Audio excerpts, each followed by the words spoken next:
আল্লাহ রাব্বুল আলামিন বলেন, আমার এই দুনিয়ার বুকে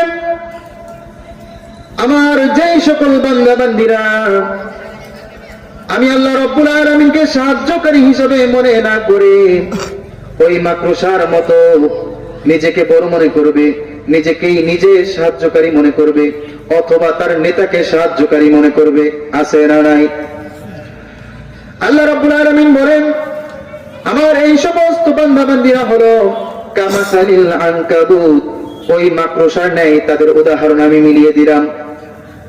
কারণ ওই মাকড়সা তো জানে না, সে ঘর বানিয়েছে নিজের মধ্য থেকে, ঠিক আছে, কিন্তু যেই ঘরটা সে বানিয়েছে সেটা কিন্তু অন্য ঘরে, অন্য কেউ সেই ঘরের মালিক।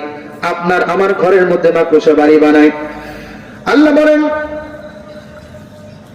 এই বাড়িওয়ালারা যখন তাদের বাড়িতে মেহমান আসবে অথবা নিজের ঘর পরিষ্কার করার চিন্তা করবে, তখন একটা ঝাড়ু নিয়ে শলা নিয়ে তার বাড়ি ঘর পরিষ্কার করে, এই মাকড়সার বাড়িও পরিষ্কার করে, ঝাঁটার বাড়ি দিয়ে মাকড়সার বাড়ি ভেঙে ফেলে, ঠিক কিনা বলে? অথচ মাকড়সাও কিন্তু কখনো ধারণাও করে নাই যে এই যে আমি বাড়ি বানালাম, অহংকার করলাম, এই বাড়িটা আবার অন্য বাড়ির উপরে আমি বাড়ি বানিয়েছি, অথচ সেই বাড়ির মালিক কিন্তু আমি নয়, অন্যজন।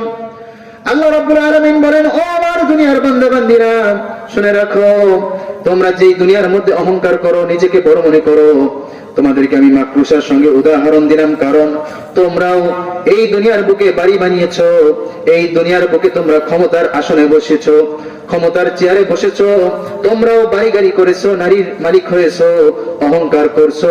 তোমরা কি জানো না, এই দুনিয়ার মালিক কিন্তু তুমি নয়, এই দুনিয়া নামক বাড়ির মালিক হলাম আমি আল্লাহ, ঠিক কিনা বলেন? আমি আল্লাহ রাব্বুল আলামিন যখন ইচ্ছা করব ওই বাড়ির মালিক হয়ে তুমি